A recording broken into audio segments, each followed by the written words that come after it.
Bonjour tout le monde. Je vais vous lire l'appel de la société civile à des concertations sur la proposition de loi portant interprétation de la loi d'amnistie. Alors, je vais avoir le silence. Ah, ok. Ok. C'est bon?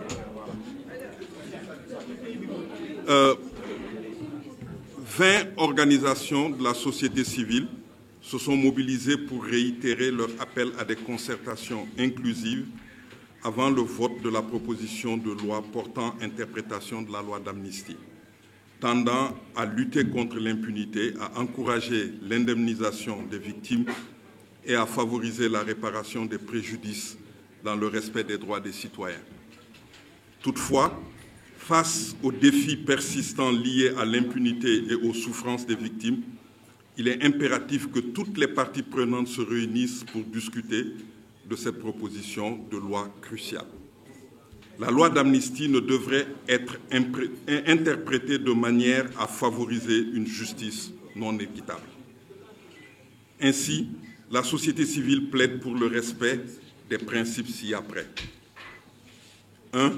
La recherche de la vérité, parce qu'il est important que la lumière soit faite sur ce qui s'est passé entre 2021 et 2023.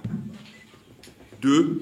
La lutte contre l'impunité, parce qu'il est essentiel que ceux qui ont commis des violations des droits de l'homme soient tenus responsables de leurs actes sans aucune distinction et quels qu'en soient les auteurs. 3. L'indemnisation des victimes. La réparation intégrale des préjudices doit être une priorité. Les victimes doivent alors pouvoir accéder à des compensations adéquates pour leurs souffrances. 4. L'adoption de réformes pour prévenir ce genre de situation et faire en sorte que de tels actes ne se reproduisent plus au Sénégal. 5.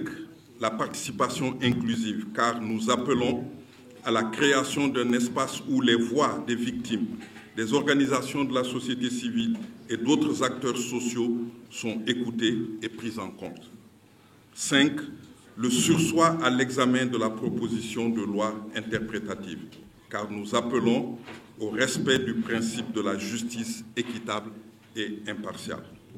Par conséquent, les 20 organisations de la société civile invitent le gouvernement, les parlementaires et toutes les parties prenantes concernées à engager un dialogue constructif sur cette question cruciale.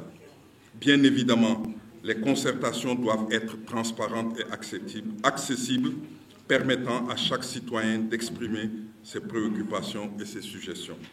Fait à Dakar le 1er avril 2025, et c'est important de lire la liste des organisations signataires: COSC, Y en a marre, Africa Jom, Ligue sénégalaise des droits humains, ONG 3D, Lex Africa, RADO, GRADEC, Réseau Sigil Jigéen, ONDH, Radio Oxygène, AGET, CERAC, Handicap Forum Éduc, AFEX, OCDA, Forum du Justiciable, Dialogue Citoyen, CONASUB et Présence Chrétienne.